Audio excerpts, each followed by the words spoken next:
So today, what I'm going to talk to you about is not educational so much as psychological. And it's about some of the things that many of you may have been concerned about seeing in your classrooms. But I always like to say when I'm talking with whatever audience I'm talking with, mental health professionals or parents or teachers or whoever it is, that you may be listening to what I have to say to you in kind of two-part harmony. You may be concerned about your students, but as I go on and talk about this particular topic, you may also be thinking about yourselves, or maybe your spouses or someone like that. And that's okay. I always like to tell people that if that is the case, that they're in good company, because I do consider myself to be a recovering perfectionist. And I'll talk a little bit about that as we go along. I'll tell you what I mean about that in particular. So I want to tell you something about what perfectionism is, and then where it comes from my point of view. And given my particular point of view about where it does come from, then I'll talk about what we might be able to do about it, whether you're wanting to help a student or your own child or yourself or your partner, what you might be able to do to help someone overcome perfectionism. If I had to, let's see if I can get this going correctly. Yes. Good, it worked. If I have to reduce the idea of this talk about what perfectionism is down to something like a bumper sticker, this would be it. Perfectionism really, as we're going to see, is about what it means to somebody if they make a mistake. If you're the kind of person who, when you make a mistake, you think, oh darn, I shouldn't have done that, I'll learn something from that, I'll do better next time, it's a kind of a spur to further growth and so on, then even if you're really disappointed about making a mistake, and even if you get angry about it, about making a mistake, you probably are not perfectionistic. But if you're the kind of person who feels, we're going to see more about this in a few minutes, that when you make a mistake, it means that something is wrong with you. And if it feels to you like people won't like you as much, or you're not quite as acceptable, then that puts you in the ballpark of perfectionism. So the meaning of a mistake is what this is about when we talk about the psychology of perfectionism. We, unfortunately, live in what I think people would describe as a fairly perfectionistic culture. This is the problem. Part of the problem in dealing with perfectionism is because it's like pushing a big rock up a steep hill. The example I always like to use about that is the Olympics. And if you watch the Olympics, for example, on television, you'll notice something that, at least to me, is interesting. So you're watching the award ceremony and people on the podia getting their medals, and you're probably not hearing a story as you watch that about, for example, the three best athletes in history who came within fractions of a second of one another. Probably you're hearing a story about the gold medalists and the losers, or the gold medalists and the people who came so close but couldn't quite make it. Now, it's not that that's an irrational or crazy idea, but the problem is that if you happen to be a perfectionist and you hear something like that, it confirms a message that you have going on in your mind that you're either perfect or you're worthless. And that's basically what that comes down to. And there's a lot of that in our society. There's a lot of pressure to be the best. And, of course, we know about helicopter parents. We know about the pressure to do well in preschool and grade school and junior high. And the pressure gets more and more intense as you go on farther. And you have to make it into the best colleges and the best graduate schools or professional schools and get the best careers. We're full of this in our society. And again, there's nothing wrong with aiming high, and in a few minutes I'm going to make some distinctions for you along those lines. But the problem is that there's all of this pressure to be the best, and if you're a perfectionist, again, the message you get from all that is you're either perfect or you're worthless. This says there'll be plenty of time for playing after you get into college. So I want to tell you a story today in 3 parts about a young woman by the name of Ava. This is a woman that I saw in therapy. Ava is not her real name, and some of the things that I'll describe to you have been changed to protect her privacy. But Ava came to see me because her parents brought her in because she was uncharacteristically starting to do poorly in school. She's a young woman who had done incredibly well all the way up through grade school, straight A's, very involved in the community. She still was, but things were starting to get difficult for her. Her grades were starting to decline, and she was somewhat depressed when she came to see me. What had happened, just on the surface of it, is that for the first time, Ava not only was being a straight A student, and not only was being the first chair clarinet in the orchestra, and not only was being the editor of the school yearbook, and not only was the creator of a volunteer program in the church that her family went to, that went out in the community with a social action program, but in the year that I saw her, she had also started to take, because she had gotten to this place in her education, a fair number of advanced placement and honors courses. And so Ava had gotten to the point where, in order to really do well and be an outstanding student, she couldn't just sail through that, which is what she had done all the way up to that time. It had been relatively easy for her to do the work that she did. Now it was much more difficult. Now she had to put time and energy and effort into it, and for one thing, she didn't have the time. So Ava, in essence, was the somewhat stereotypical perfectionist. In a few minutes we're going to see that there are different kinds of perfectionists, but she's sort of the stereotypical one. A person who's totally overcommitted, totally exhausted, does everything and does everything extremely well. That was Ava. So I'm going to use her as kind of the backbone of this presentation as we begin to talk about what actually was going on with her and then what finally happened to help her get beyond this. So in the meantime, I want to tell you some things about the nature of perfectionism. I'm going to put some lists up here, and you have a handout with these lists on it, so you don't have to copy these down furiously. A couple of disclaimers about the lists. These are not necessarily exhaustive. There may be some things about perfectionists that don't occur on these lists. And it also should be said that any particular item on this list doesn't necessarily mean that a person is perfectionistic. But if you look at this list, in general, the more you see yourself on this list, the more likely perfectionism is to be part of the picture for you. So I'll talk to you about a couple of the items on this list, and the first one, of course, is Ava, the overcommitment. And again, the stereotypical perfectionist is somebody who's totally overcommitted and totally overwhelmed and usually exhausted. Sometimes perfectionists arrive places late because there's always one more thing that can be done.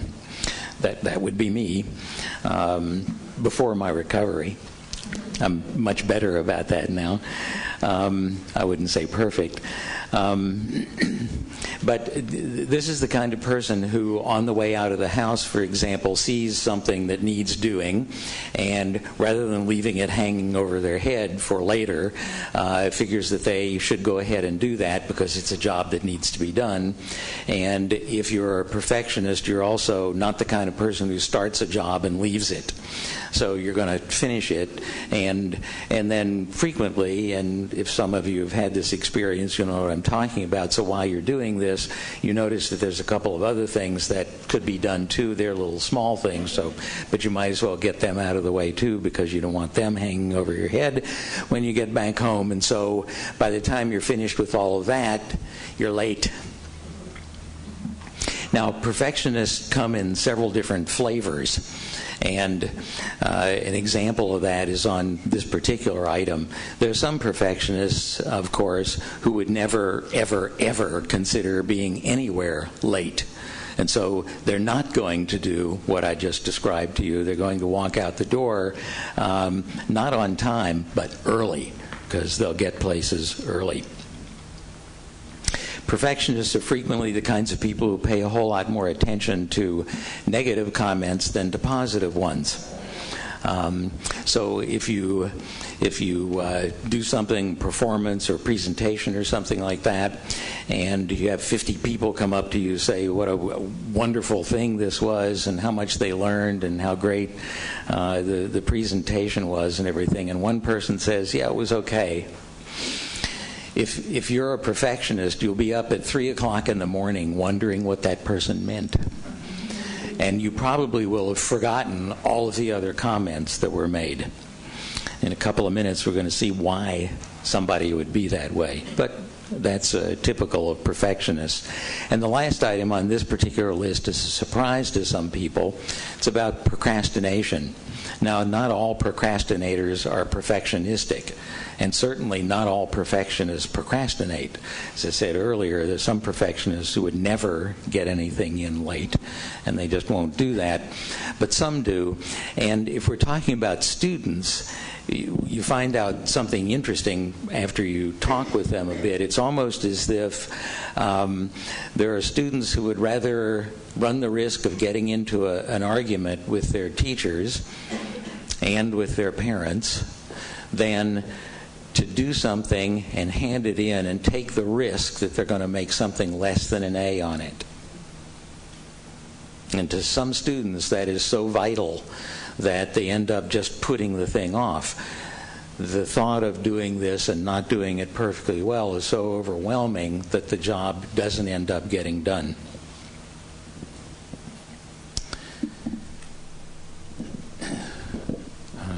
This is somebody on this list. I've finished my New Year's resolutions, and now I'm going to get a running start on yours. The next list I'll put up is thoughts.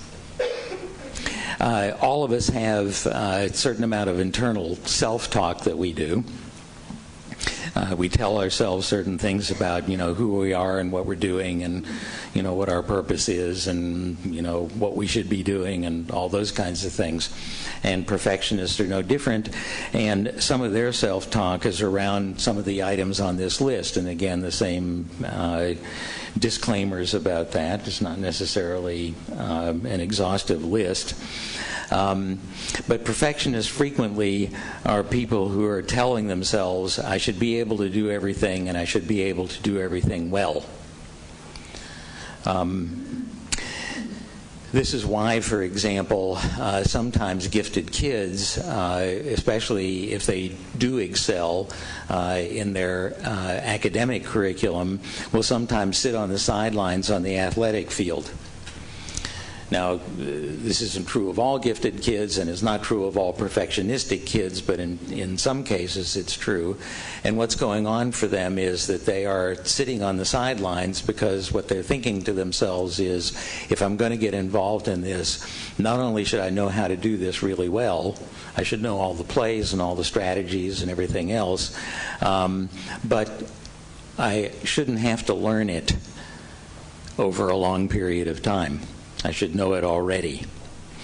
Learning curves are not for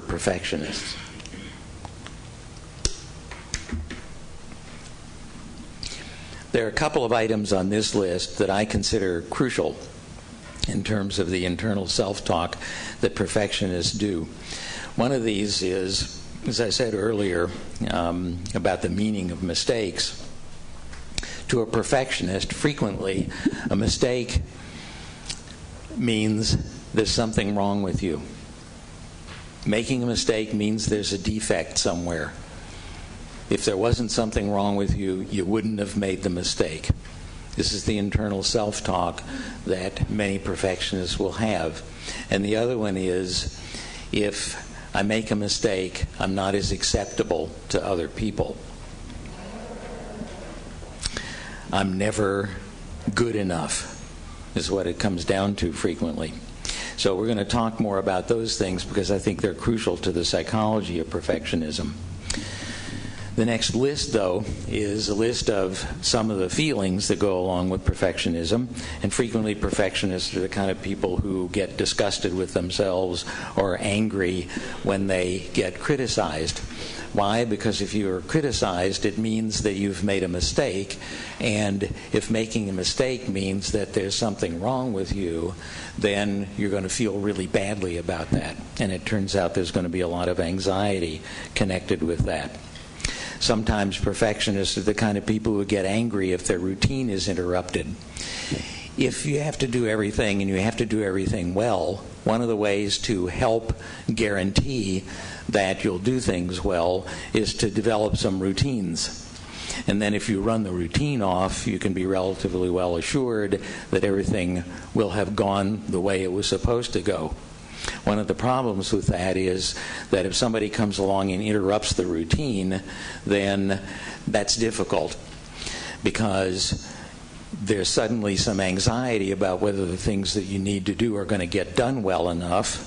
And frequently when we get anxious or fearful or nervous about something, we get angry. And perfectionists are frequently the kinds of people who are afraid of appearing incompetent. And that's the kid on the sidelines who's watching people play a sport that he or she doesn't feel like they want to get involved in.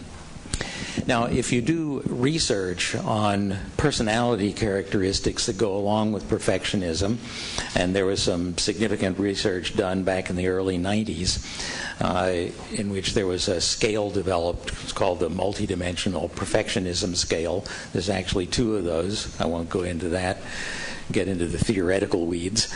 But if the one scale that was developed correlated a number of personality characteristics with perfectionism. And what they ended up finding in this research was that the outstanding personality characteristic that goes along with perfectionism is a concern about mistakes. You would think that there's a lot of feeling of pride with being a perfectionist. And as a matter of fact, in the common use of the term, people say, I'm such a perfectionist. It seems like what they're saying is, I really can do things very well, and you should be proud of me, and so forth. But actually, it turns out that that isn't the basic feeling that goes along with perfectionism. It's a fear, it's an anxiety about making mistakes. So concern over mistakes is the outcome of that research. There's been all kinds of different research on perfectionism that have found out all kinds of interesting things. For example, research that was done back in the 80s and was repeated recently in another venue. If you take groups of highly successful people across a broad range of activities like lawyers, athletes, a whole bunch of different kinds of people, academicians in various fields and so forth, you find an interesting thing if you give them a questionnaire having to do with perfectionism. The people who are the most highly successful in a particular field are less likely to be perfectionistic than people in the same field who are somewhat less successful. And when I think about that, the sense that I make of it is that we're back to the anxiety about making mistakes. if you're anxious about making a mistake, if making a mistake means so much to you that you have fears about it, that gets in your way. Anxiety gets in your way.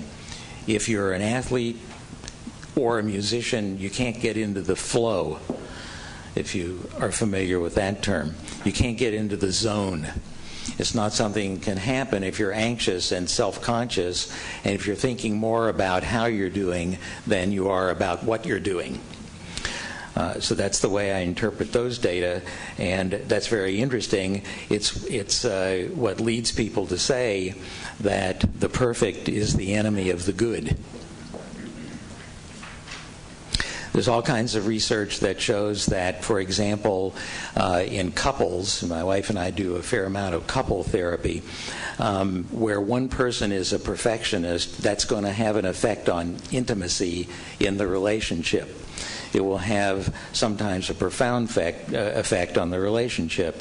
And if you think about this, so if you're a perfectionist and things need to be done perfectly, and there are things that you do in concert with a partner, your partner has to be perfect also. And so you tend to drive them to do that. They have to be perfect because if whatever it is that the two of you are doing together doesn't come out well, you feel like it reflects on you personally, and so you've got to be perfect, and so does your partner. And sometimes they will object to that. We also know that perfectionism in some very tragic cases is correlated with both attempted and completed suicides. Now, in a few minutes, I'm going to talk about perfectionism as it might go along with depression or anxiety disorders and things like that. They are not one and the same thing. They're not even really alike. But research has shown that if you are perfectionistic and depressed, for example, that depression becomes more difficult to deal with, and so does the perfectionism. And in order to help that person, you need to look at both of those elements and deal with both of them. So we know that it has that effect also. So perfectionism, when you come down to it, emotionally, is about anxiety. And again, it's about anxiety about making mistakes.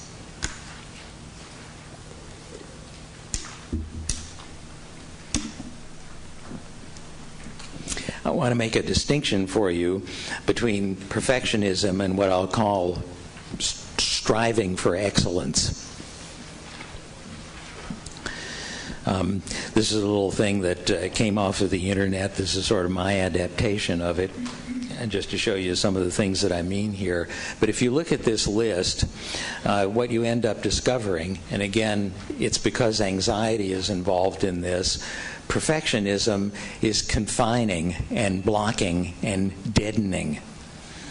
When people are perfectionists, they tend to be less successful at whatever it is that they end up doing. Now, this doesn't mean that perfectionists can't ever be successful. There are plenty of incredibly successful perfectionists out there. There's no question about that. But by and large, it gets in your way. And pursuing excellence, on the other hand, is opening and vitalizing and inviting to growth.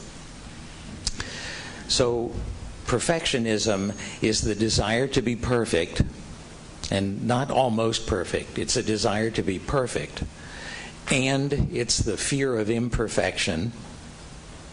And, as we're going to see, it's the emotional conviction that if you're not perfect, you're not entirely acceptable as a person. So it raises the issue, which if you've read any of the literature in this area, some of you may have run across, about whether there is such a thing as healthy perfectionism. It seems to some people like there ought to be, like their perfectionism is what drives them to do well in life. But I'm making this distinction between pursuing excellence and perfectionism. And you can tell my particular point of view about this, the first professional paper that I published, I think it's on the list there, about the topic of perfectionism, the first part of the title is Healthy Perfectionism is an Oxymoron. The way I like to describe that is this. If you're a perfectionist, in your lived experience, you certainly want to do things extremely well. And that's a good thing. There's nothing wrong with that. That's the striving for excellence.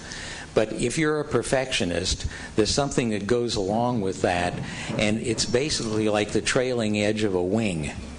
If you have a wing, it's got a leading and a trailing edge. And you have to have both of those in order for there to be a wing.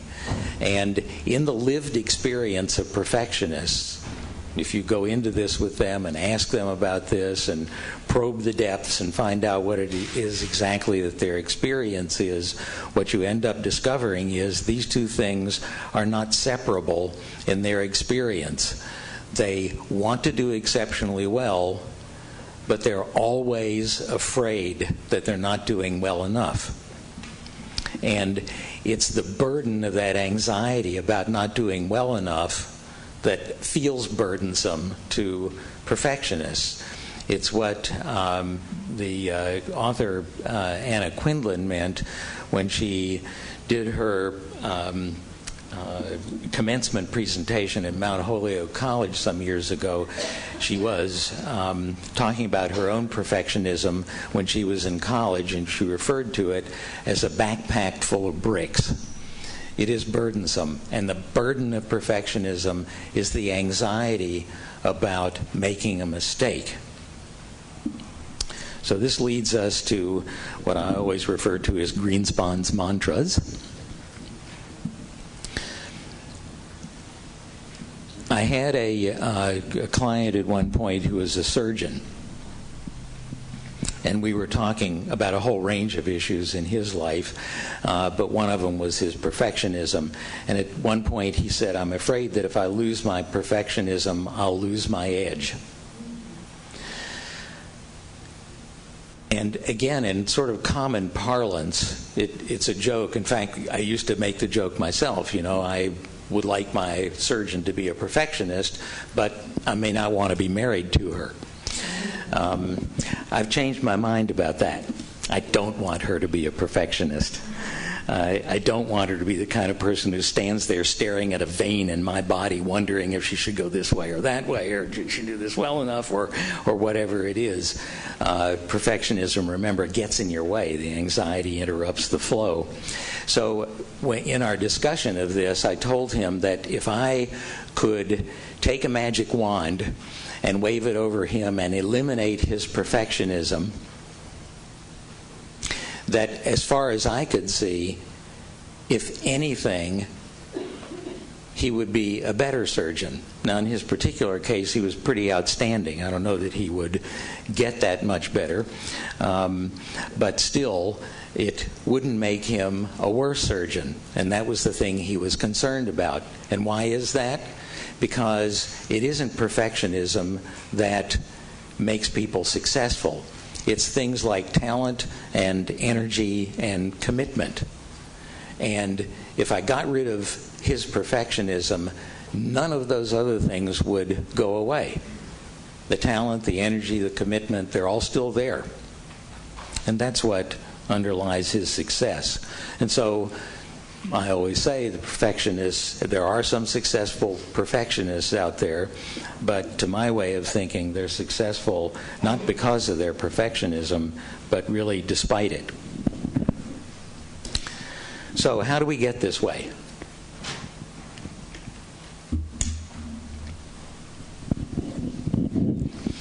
Perfectionism, as I said, is not a mental disorder. It's a constellation of personality traits, like the lists of behaviors and thoughts and feelings that I put up there. So it's not a disease, although it can feel that way if you are a perfectionist.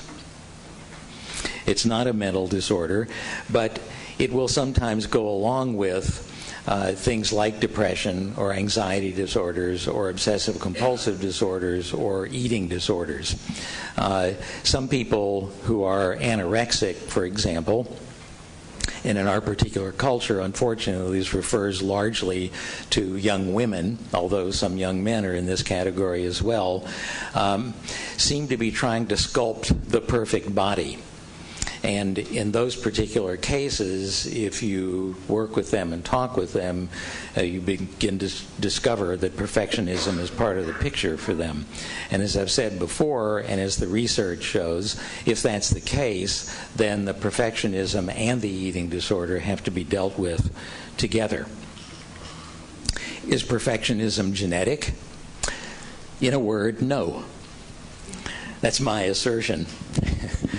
Last November, I was interviewed for an article that appeared in the Wall Street Journal, and it was in there because somebody had come out with some research on the genetics of perfectionism. And so they wanted to talk to people who had experience in working with people who are perfectionistic, and I was interviewed for that. The interview was picked up by National Public Radio and On Point, their program. I was on that for a while. The thing is this: perfectionism is way too complex a personality constellation, if you just think about the behaviors and thoughts and feelings up there, for at least a person like me who's not a geneticist and doesn't play one on TV, to think could come from some sort of a genetic source.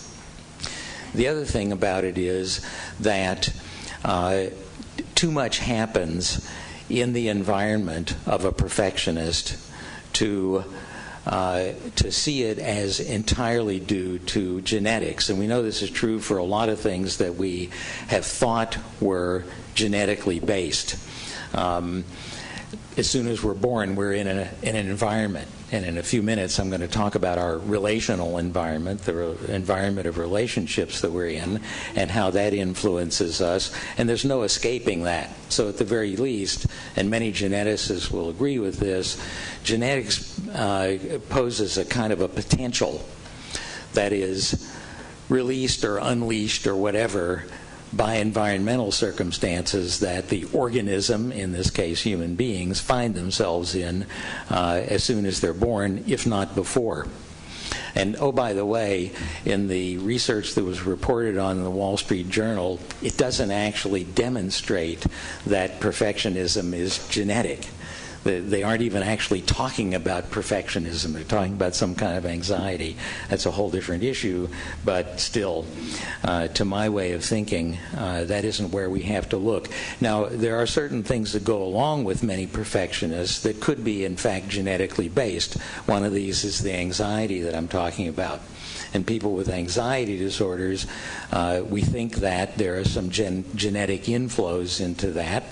Although there are also some environmental circumstances involved, and things like persistence or things of that nature that are referred to as temperamental. Some of those may be partly genetically based, although also conditioned by the environment. So where does it come from then? Well, I'll tell you another piece of the story about Ava, and we'll pick up on that to talk about the psychology of perfectionism. So Ava comes from a home that is very high energy. Both of her parents are extremely bright. Both of her parents are lawyers. Ava's mother retired from her practice to raise Ava and her sister, so she had been in home for several years. And actually, as it turns out, had experienced a certain amount of depression. That's going to come into the picture in a little bit. But a very bright, very competent lawyer. And Ava's father is a law professor with an international reputation, does quite a bit of traveling, so there are lots of times when he isn't physically present in the home. And usually when he is there, he likes to play a game with the other members of the family in which he poses questions. It's sort of a challenge to the other members of the family to see if they can answer the questions that he comes up with, these brilliant, sort of very pointed questions. So he likes to do that. And it turns out that Ava experiences a certain amount of insecurity about that. And it turns out, and we'll kind of fill in around the edges of this in a few minutes, but Ava has come to believe that in order to maintain her father's interest in her, that the best thing she can do is to get all the questions correct. So there is a push toward perfectionism in Ava's family in this particular sense. Now, you should understand, Ava's sister is not this way. So this isn't something that's automatic. This has to do with how Ava's father is and how Ava is in response to that. And again, what she's come to believe is that in order to capture her father's interest and ultimately his love or his liking of her, that the best thing to do is to get all the questions correct. And that's what she struggles to do. So, in order to understand the psychology of perfectionism, I want to give you my 50-cent lecture on human psychology. And I want to talk with you just briefly about meaning and emotion and connections. These are some universal factors of human psychology that I think are relevant here to the origins of perfectionism. So the first of these is making sense of the world. I said in the beginning that for a perfectionist, the meaning of a mistake is that there's something wrong with them and that they may not be as acceptable as they would like to be. That's a perfectionist's sense of reality. We all have a sense of reality, and we all have a sense of organization in our world of experience. All of you know what you're doing here today. You know how to do this, how to listen to somebody talk and make notes if you like, or whatever. The world makes sense to you right now.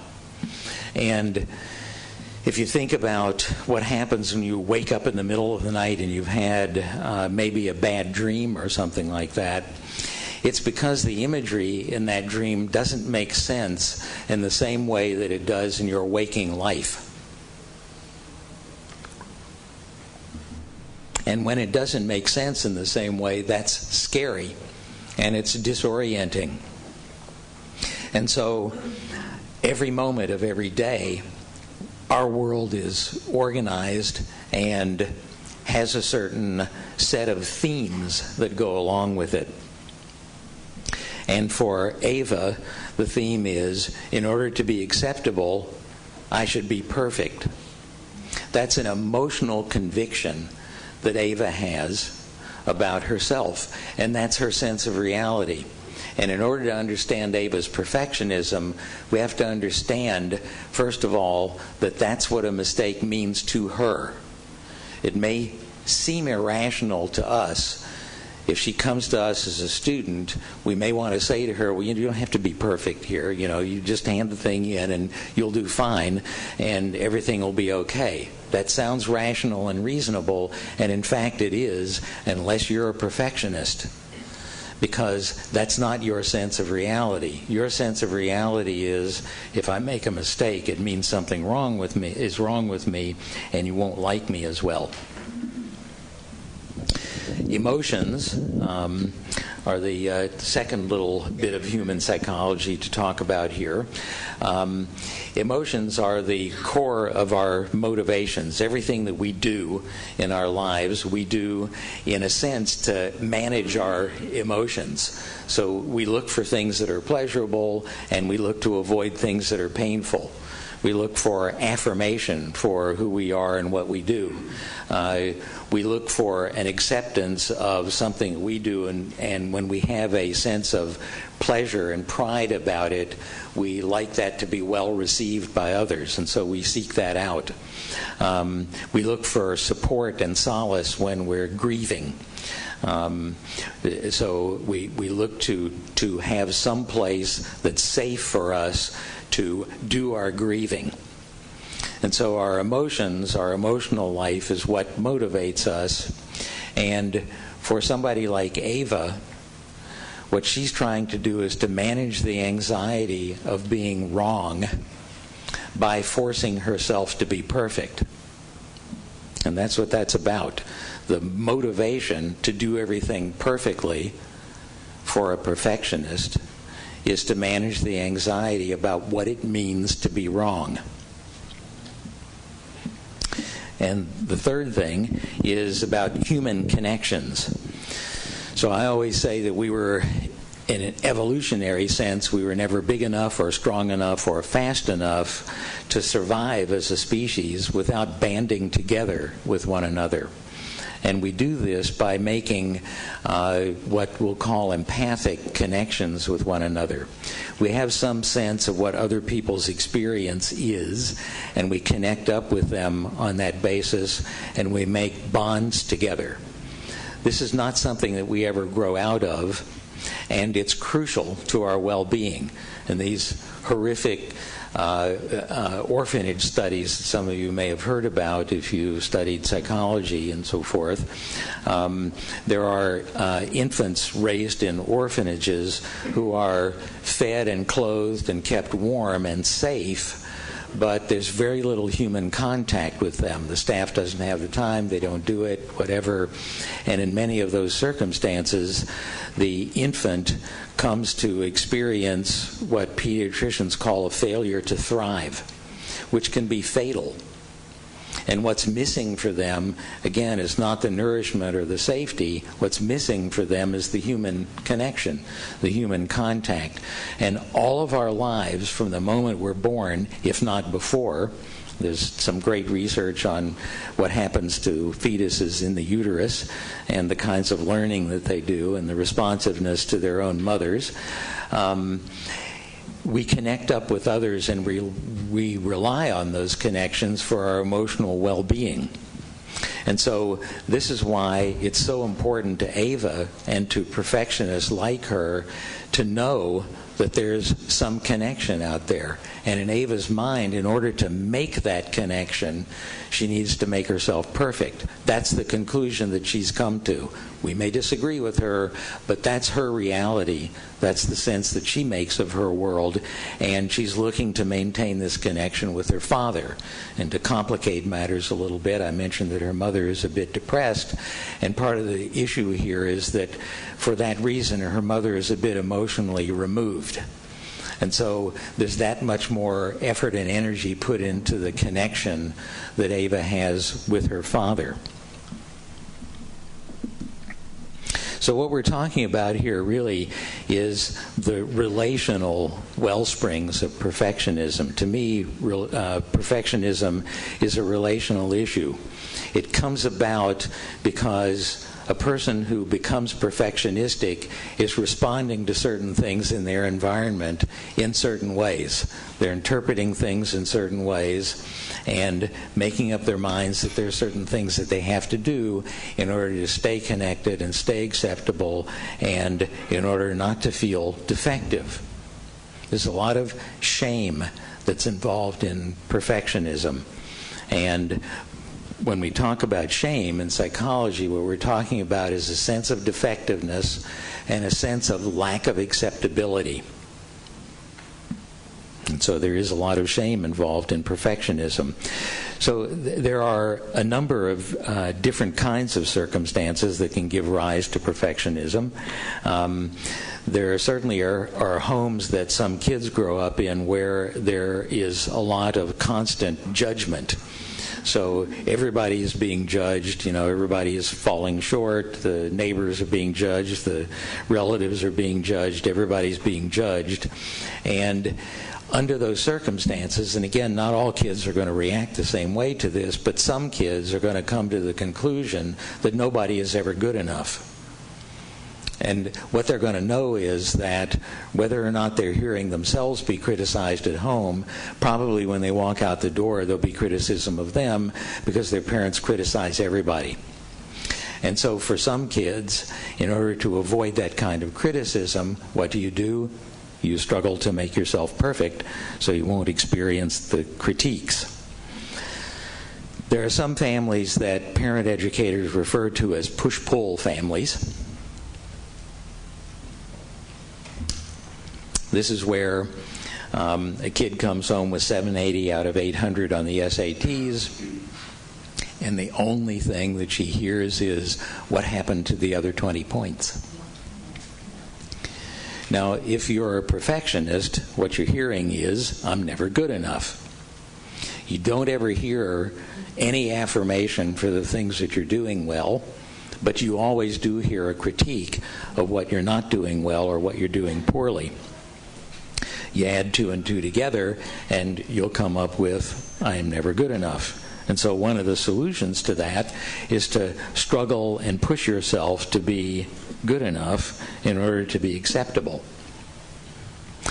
It's interesting that in the chemical dependency recovery community, and particularly in adult children of alcoholics, and if any of you are familiar with these groups, you may know what I'm talking about here. Lots of people have said that there's a lot of conversation about perfectionism there. If there's a lot of family disharmony, if there is family dysfunction, if parents are fighting and arguing all the time, if there is a lot of chemical abuse, those kinds of things going on in the home, there are all sorts of reactions that kids have to that, but in some cases the reaction is, I'm going to make myself so perfect that my parents are going to be so proud of me that they're going to stop fighting.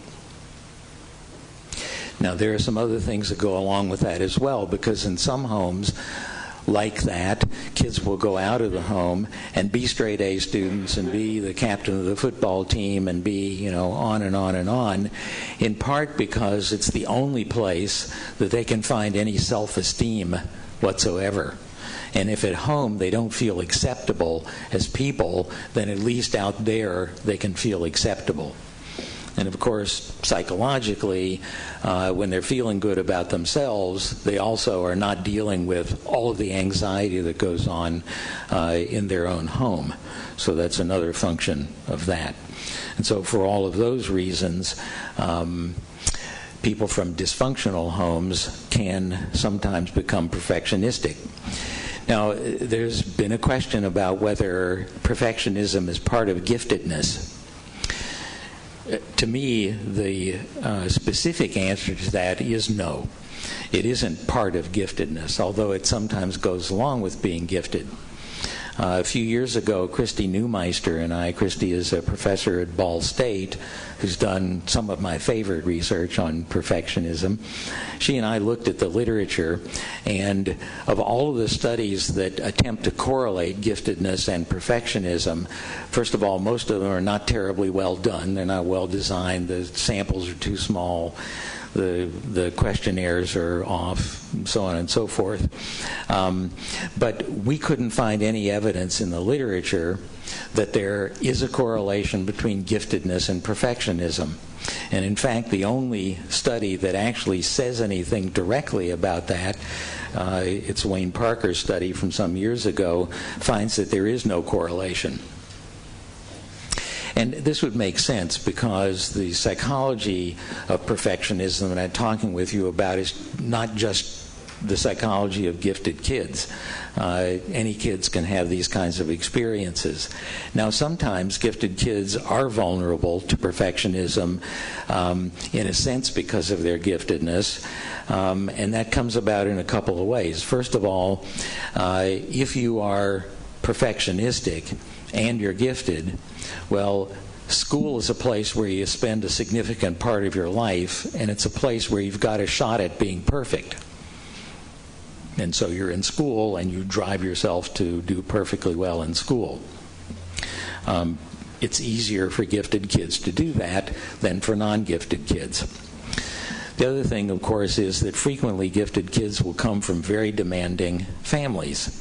Families with very high expectations, families for whom second best is not okay, and they make that very clear. And so what becomes clear to the kids in those families is, in order to be entirely acceptable, I better make myself perfect.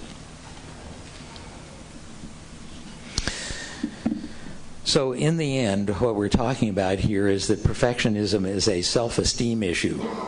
And again, that means that it has to do with what you think of yourself as a person. And if you make a mistake and you feel that that means that you're defective in some way, and if you feel that that means that you're not as acceptable as a person, then that affects your self-esteem. It affects what you think of yourself and how well you think of yourself. And if this is the case, if self-esteem if perfectionism is a self-esteem issue, then overcoming that is not a process like flipping a switch. It's not like fixing a leaky faucet. It's more like the blossoming of a flower. And that's why I call it a recovery process. The good news about this is that it's quite doable. Even though it's a process that takes place over time, it certainly is doable.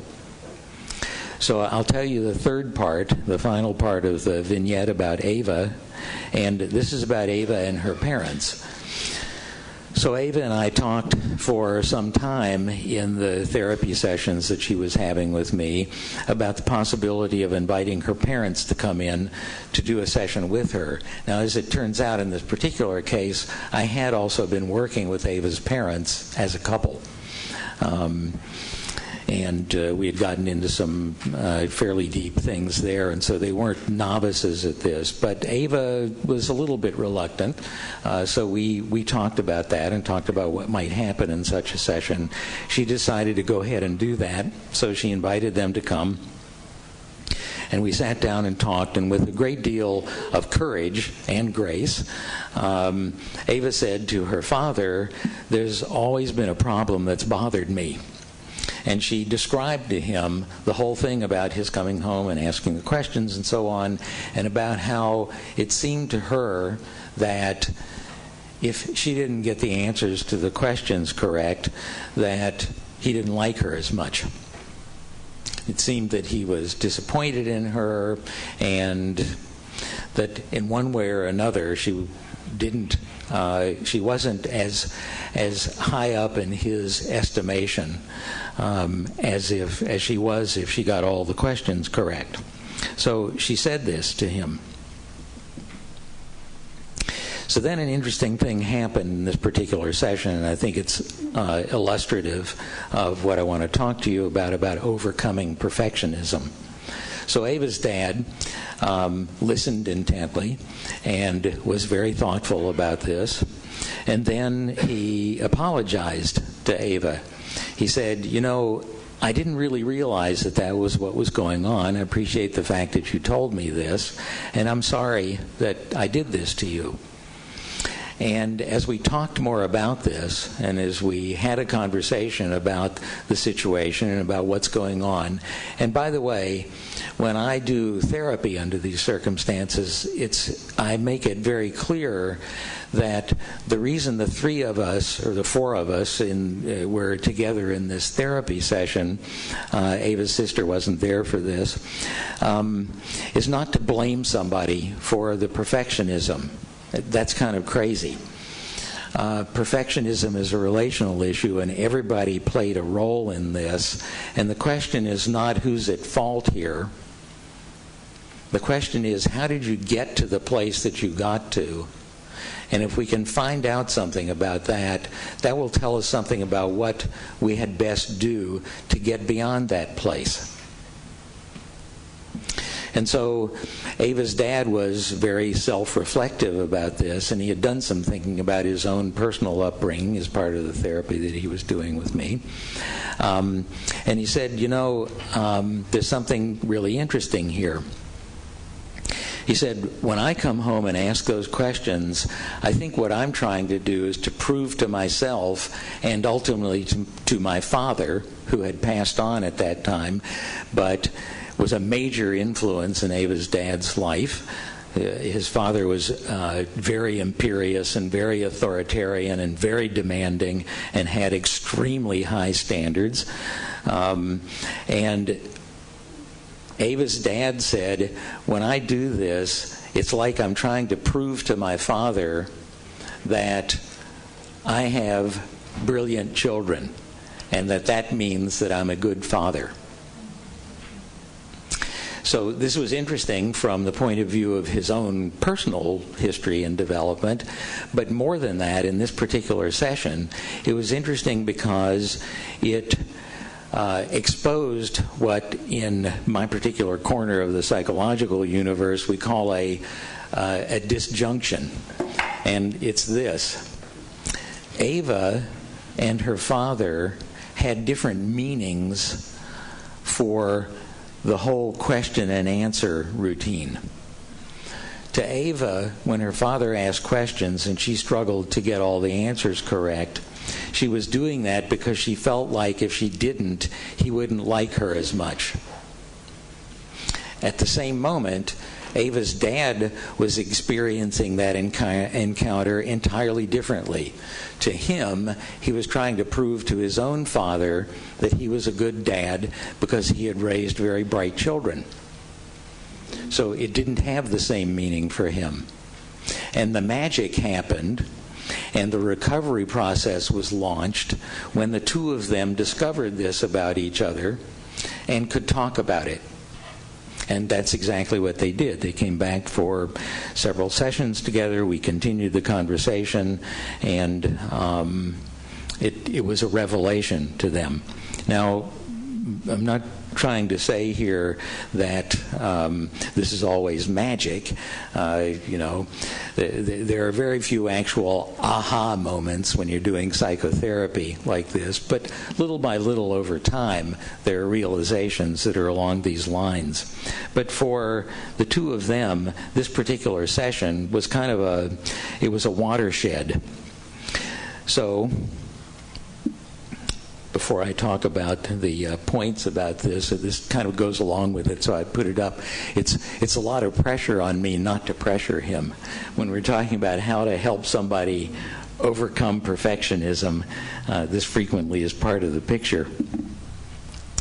So there are 4 things that I want to talk to you about that come out of this session that I had with Ava and her parents, and of course it comes out of hugely more experience than that as well.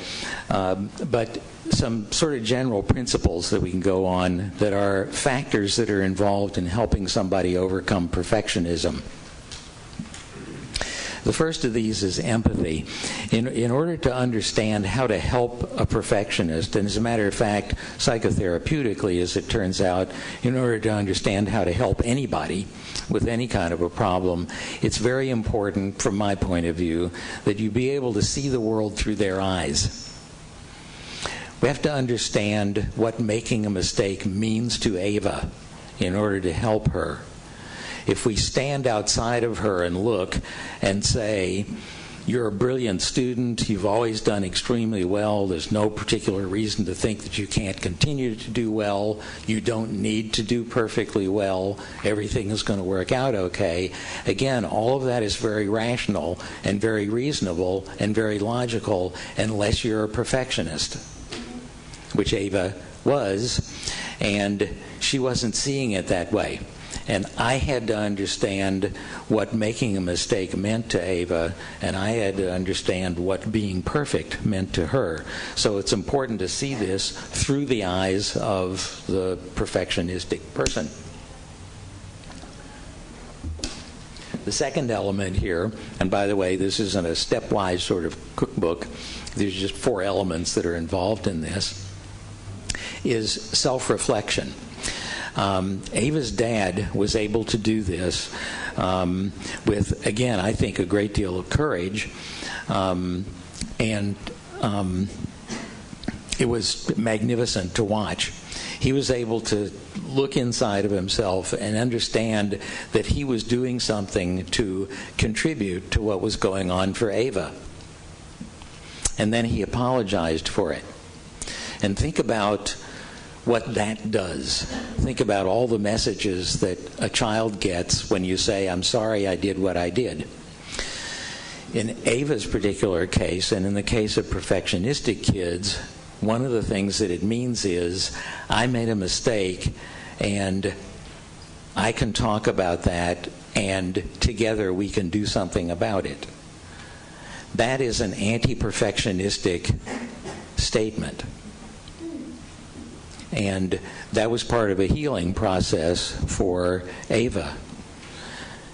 Her dad admitted that it was a mistake to be doing what he was doing, and that that's something that he didn't want to continue to do, and that together they would find a way to get beyond that. So that kind of self-reflection is important. There are times when this happens in the classroom. It happened to us with our son many eons ago, when his teacher, our son was very advanced in mathematics, and this is back in elementary school we're talking about. And at one point, one of the kids in the classroom came to the teacher, who he liked a lot, and continued to after that. But the kid came to her and asked about a math problem, and she said, "Go talk to David, he's the expert." And David was freaked out by that, our son David. And so we had a long conversation about it. Ultimately, we went in and talked with the teacher about it as well, and we got that straightened out. Again, it doesn't seem like there's anything wrong with saying that, and indeed for many kids, that would be a source of pride. It wasn't for our son, because he heard that as a pretty high demand that you always do the best, and that you really need to keep that up. And he felt that as a burden. There was a lot of anxiety involved in that for him, so he didn't like it. If you interview gifted kids, which my wife Barbara and I did a fair amount of back when we were involved with the Minnesota Council for Gifted and Talented, for the annual meetings we would interview panels of high schoolers sometimes, basically about what it's like to be gifted. And almost the first thing that they would say, if we left this as an open question, tell us what it's like to be a gifted high schooler, somebody in the group would say, "You can't mess up." Somebody in the group would say, "I'm a straight A student. If I walk into my German class and I have a B+ on a test that I just took, my teacher says, 'What happened to you?'" Now, this is complicated, because a gifted student, we reasonably expect them to do well. No question about that. The problem is, and this is kind of a general thing in terms of our attitude about gifted students, there's an attitude that if you are gifted, you should be doing well. It's the whole thing about gifted underachievement and so on. Very complex topic, but there is that expectation, and it's not an unreasonable expectation. If you're bright, then academically you should be doing well.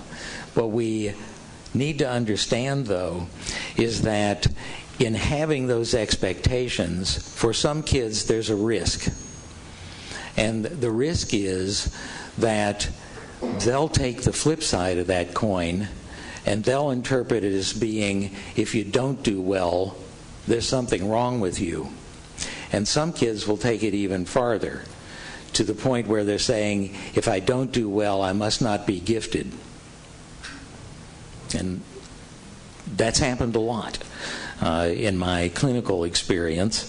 And so that's the conclusion that some kids will go to. And so that expectation carries with it a risk. And so If you're a parent or if you're a teacher, you certainly want to be encouraging of your students. And if you're a parent, it's perfectly okay to jump up and down and say it's fantastic that you got the A plus and you got the extra credit and so forth. There isn't anything wrong with that, but I always recommend to parents when they do that somewhere in the conversation there should be some statement along the lines of, by the way, I hope you realize I would love you just as much if you hadn't made this A plus.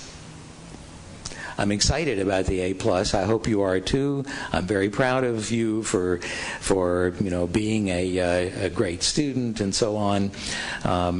But I would love you just as much if you didn't make the A's. And that leads us to the next item here, which is, again, what parent educators refer to as the encouragement process. The encouragement process is something fairly specific. It's remembering to tell kids what you like about them and what you appreciate about them, separate from how well they can do.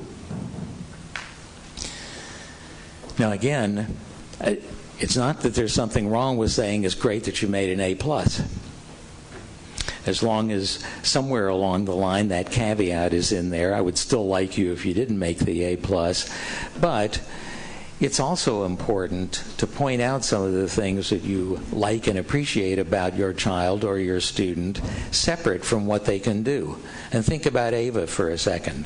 She was starting to crash and burn by the time I met her, but before that, there are all kinds of things that we could say about her that would be very likable.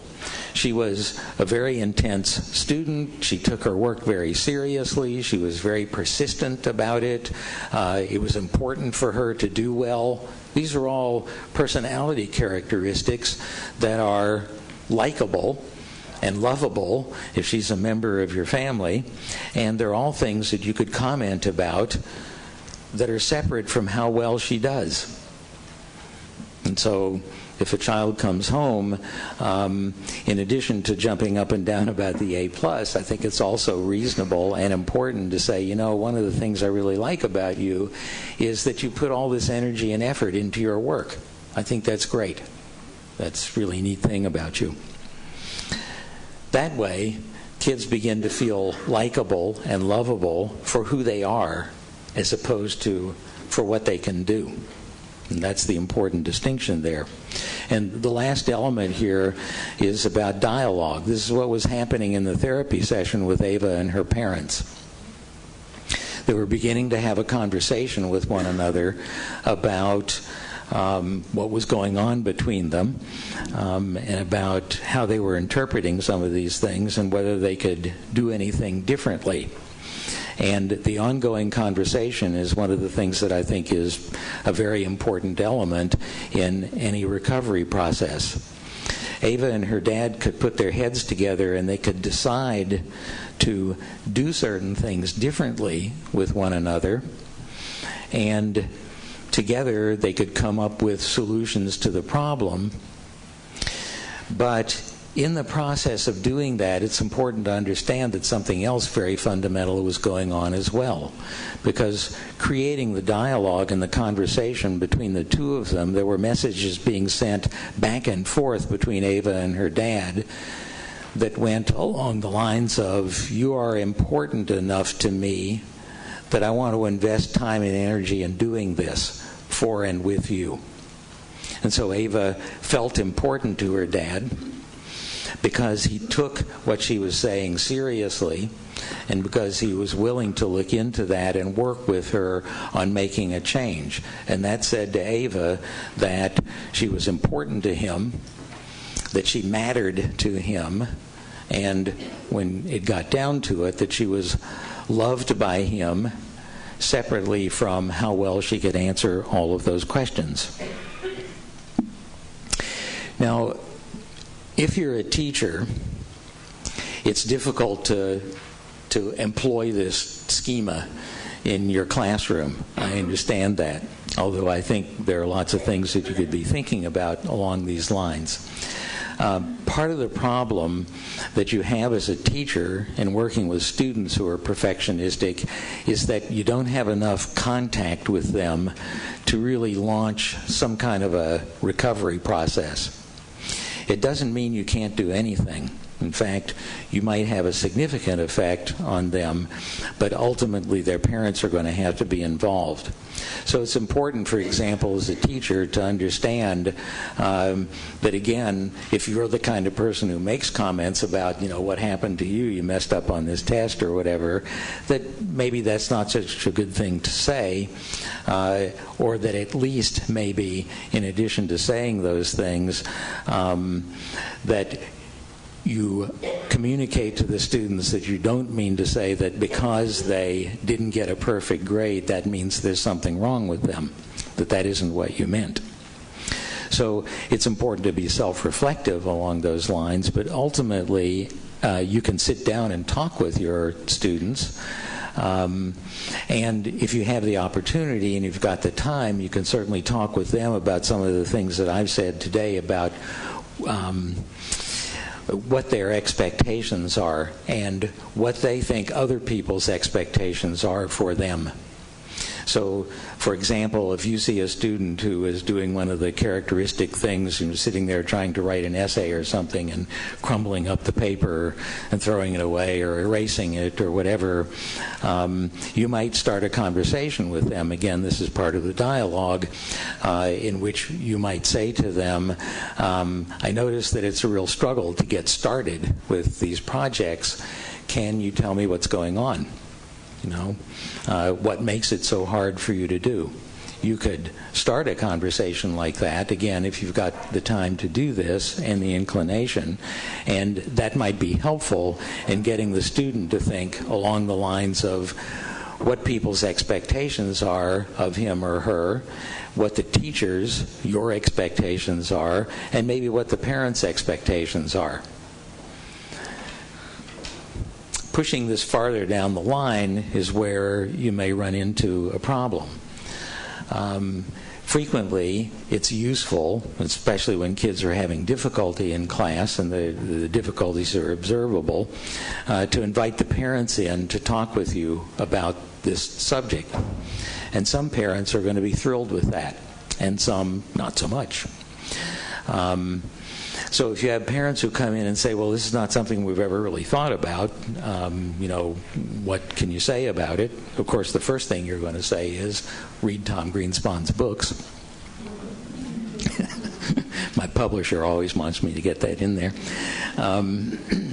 You'll have a conversation about the kinds of things that you observe in the classroom, and you may ask them, do you observe the same thing at home? Does your child crumple up the paper and throw it away, or get really upset when they're not doing well, or something like that, to share some sort of common observations and to see if you can get a conversation started about that, in which maybe the parents will look more deeply into it and do some things at home, and you can coordinate your efforts with them, and that would be very powerful. But I don't have to tell you that not all parents are going to react that way. Sometimes they'll tell you to mind your own business. Sometimes they'll tell you that they don't know what you're talking about. And sometimes they won't be involved. And at that point, you've reached about the limits of your power. You can continue to have this conversation with the student, and I certainly would recommend doing that, especially if you're able in your conversation or your dialogue with the student to get to the point where it's becoming clear that you don't have perfectionistic expectations for the student, and that there are lots of things about this student that you like and enjoy separate from how well they do in your classroom. I think that can be a powerful and useful conversation to have with students, but the student is going to leave your classroom and go home, and ultimately is going to leave and graduate or whatever, and there are too many other forces at play out there for you to have control over all of those. And so you shouldn't be discouraged if you can't make a huge transformation in a student, although I think it's always worth the try. What you're trying to do here is to do what a parent educator from eons ago, somebody named Rudolf Dreikers, if any of you have run across his name, used to call having the courage to be imperfect. And this goes along with what I was saying about the encouragement process. For some people, it takes courage to be imperfect. And the way to have that courage is to feel okay about yourself, is to feel acceptable about yourself despite the fact that you may make mistakes. Then you'll have the courage to do something, knowing that it may or may not be successful, but the anxiety will be reduced, your self-esteem will be increased, and it turns out, from all the research that's been done, that you actually are more likely to be successful under those circumstances. So I'm going to conclude here and open the floor up for questions and comments, which I would be thrilled to hear from you about.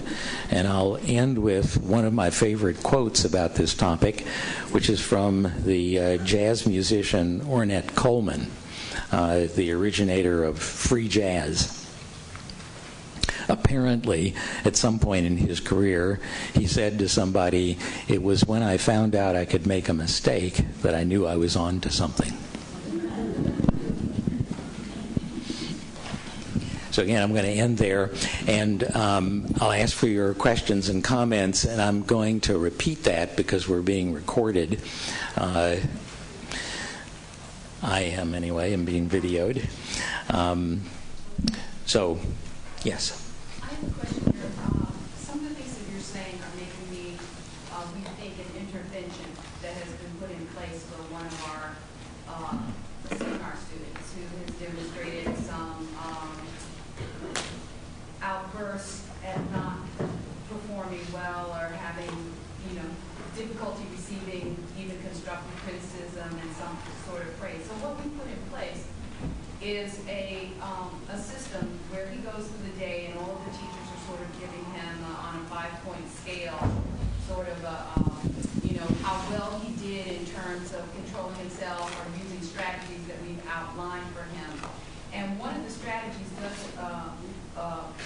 point towards effort rather than, the success of the effort, but the effort itself and then calming down. But I'd like that you comment on the idea of actually having it performance-based, even if it's on strategies, and giving the point value to it. Yeah. Could everybody hear that? So a student is having outbursts and is upset about making mistakes and so forth, and they put in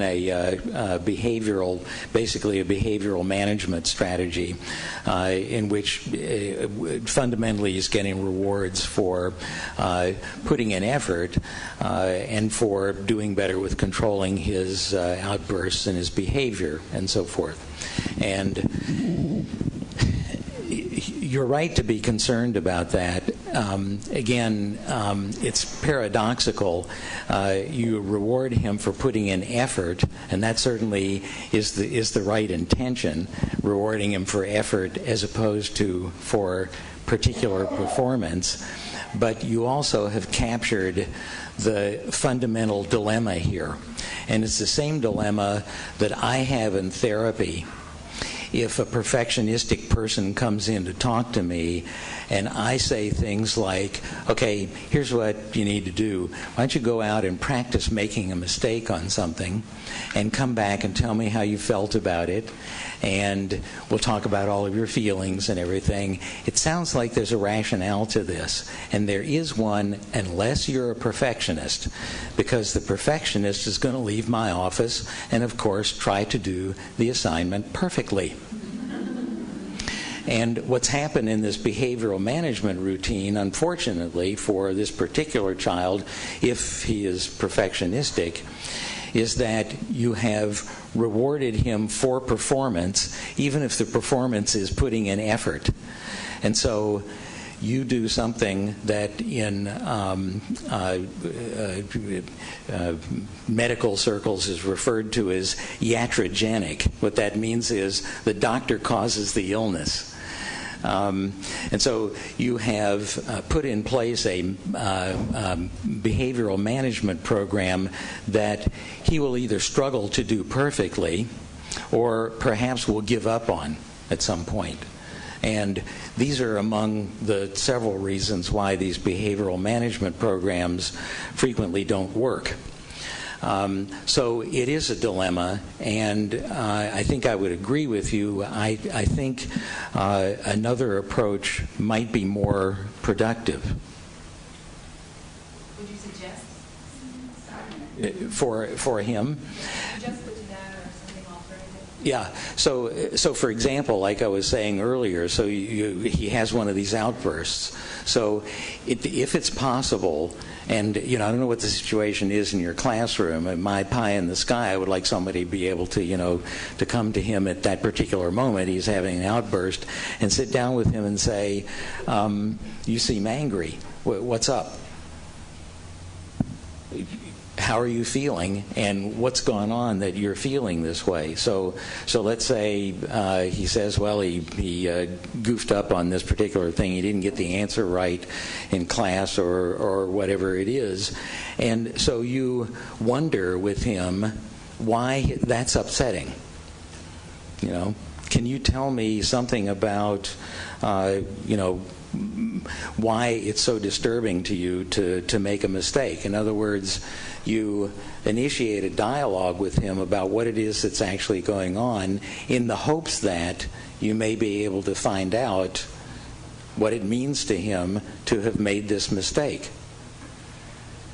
So to my way of thinking, and again, this happens a lot in therapy, people have anger outbursts and so forth, and we think about anger management and everything, and I certainly believe that those approaches are important and sometimes are crucial and necessary, but I also believe that it's very important, if change is going to happen, to somehow or another figure out what it is that the person is angry about. So what's going on? So again, when you see this outburst or you see him acting in this way, if you can find out in some way what's bothering him so much, and we can imagine 1,000 different scenarios along those lines. So he says, well, I'm not supposed to make a mistake. And you say, well, according to who? And he says, well, my father will kill me. Then you know what's going on. Or he says things like, I think that you won't like me if I make a mistake. You're his teacher. And that gives you the opportunity to say, so how did you come to that conclusion? Because that really isn't something I'm thinking. So I wonder how you thought about that. Why is it you came to believe that I wouldn't like you if you didn't do well in class? These are the kinds of conversations that I'm talking about. And I realize it's difficult to have these on the spot, although, by the way, it doesn't have to be at the particular moment. If you have a few minutes after class or at some time like that, you can say, I wonder if we can talk about something. I've noticed that there are certain times in class when, you seem to have trouble emotionally with things. Can you tell me what's going on there? I mean, you can bring yourself back to that. But it's launching that kind of conversation that does a couple of things. One is hopefully it adds something else into the mix for this particular student about what it means when he makes a mistake. Now he knows that that not only is not a big deal for you. You have confidence in his ability as a student in general, but no, you don't dislike him for making a mistake. So that gives him something else to think about in terms of what it means to have made the mistake, and you get that dialogue going. Don't know where that will go. I don't know if he'll be willing to continue the conversation. I don't know if you can, given time constraints and so forth, but that would be my approach to it. And, it already sounds from what you're saying like somebody sat there and came up with this strategy, the behavioral intervention strategy. They spent time doing that. I'm thinking there are other ways they could spend their time in working with this student. So Does that give you an answer? Okay, good. Other questions? Yes. I'm wondering if you could comment on what types of activities in class, assignments and activities, are useful for helping children like this. I mean, I'm thinking that more open-ended kind of activities, things with intrinsic value, might be advantageous to include for these kinds of children rather than something that's, ABCD. You know, it's interesting. She's asking whether more open-ended kinds of tasks in the class might be useful for kids like this. This is something that, again, in my corner of psychology, we say a lot. It depends. I can imagine a number of ways in which that would go. For some kids, for some perfectionistic kids, that would be a good thing because it's there's less sitting in front of them about how you got the problem right or wrong. And so it's less threatening in that sense. But of course, there are some perfectionistic kids who will look at that and they'll say, I don't know what I'm supposed to do. How can I do this right? And the anxiety about that is going to stop them from writing anything or doing anything open-ended. So it kind of depends. And what that comes down to is you want to have a conversation with that particular student to see what it is that might be going on with them, and ask them about whether they'd be more comfortable doing certain kinds of things. And if you've got the opportunity and the flexibility in your classroom to do that, then that's what I would do. But again, we can't make assumptions about why kids behave the way they behave.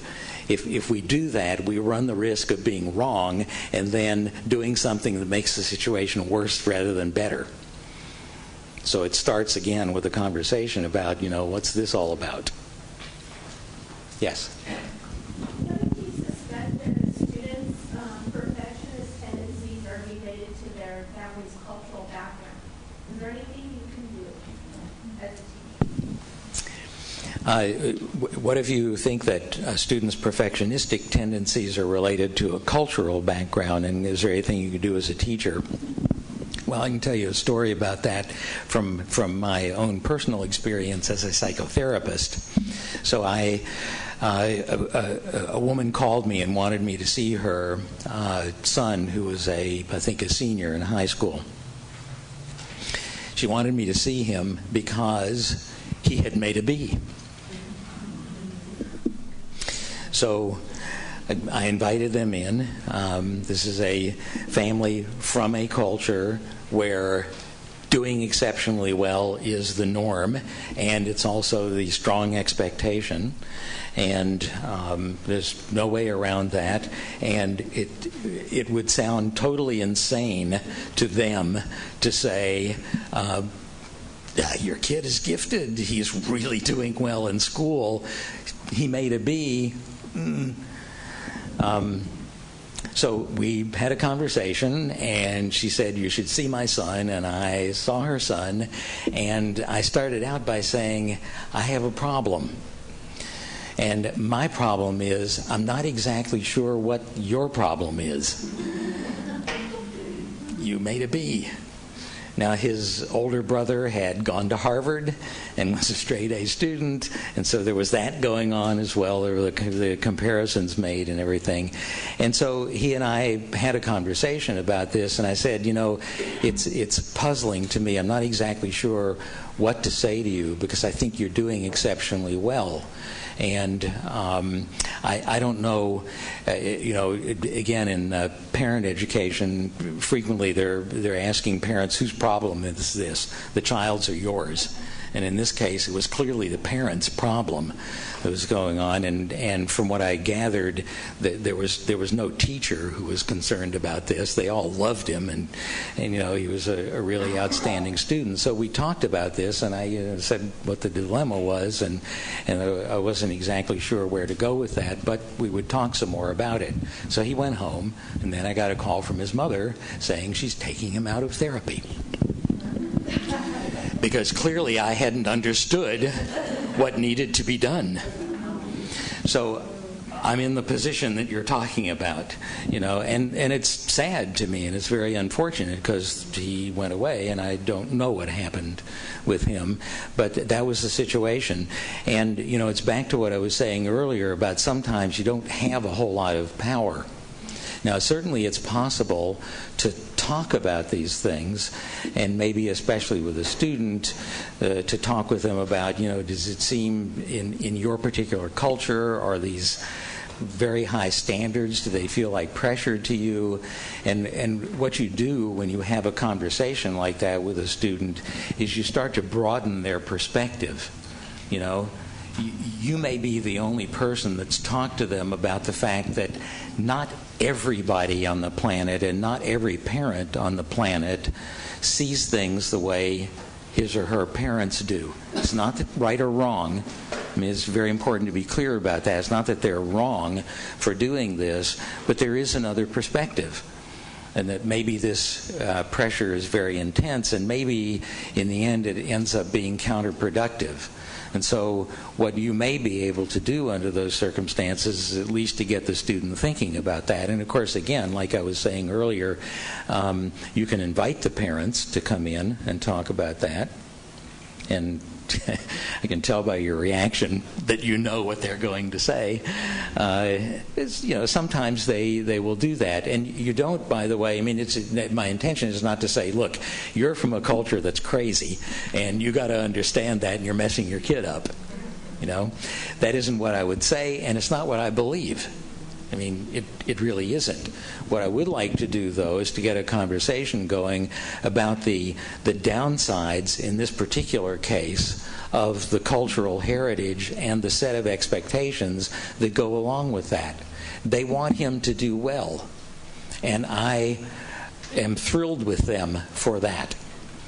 And that is something that I honestly believe. This young man's parents wanted him to do well. They wanted him to be successful. And they believed in him as a student. All those are wonderful things. But if I had had my druthers and we'd been able to continue the conversation, we would have gotten to the place where I was talking about the potential downsides of that. And basically what it comes down to is that in some cases, if you want your child to really do well, everybody needs to lighten up.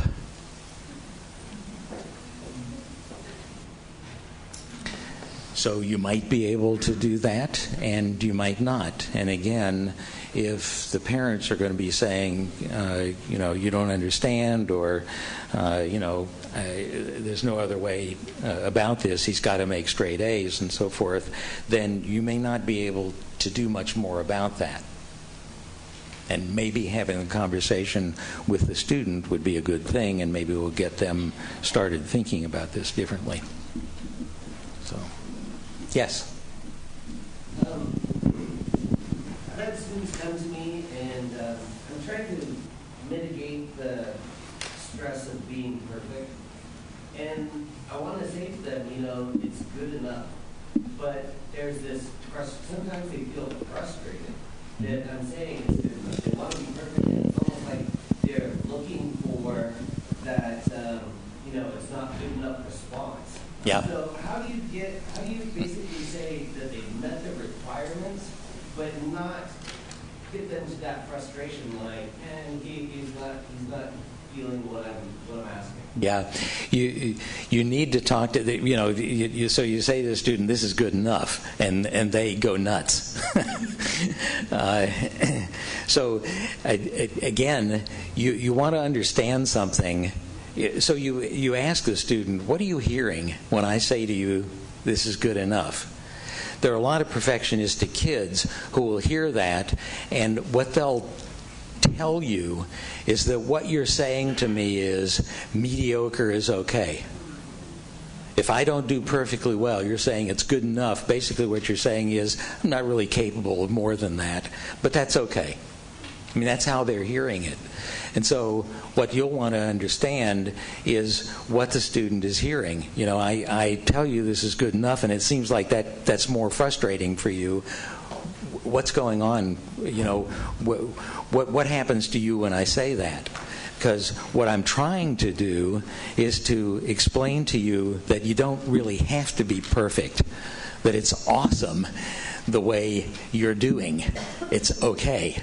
But apparently, that's not how this is coming across to you. So I like to know what you are thinking when I say that, so I can approach this differently and launch a conversation about that. I mean, it gets complex, but again, it has to do with how they're hearing what you're saying, and you're saying it with the best of intentions, and you're saying something that a lot of other students would be very responsive to. Okay, that's great.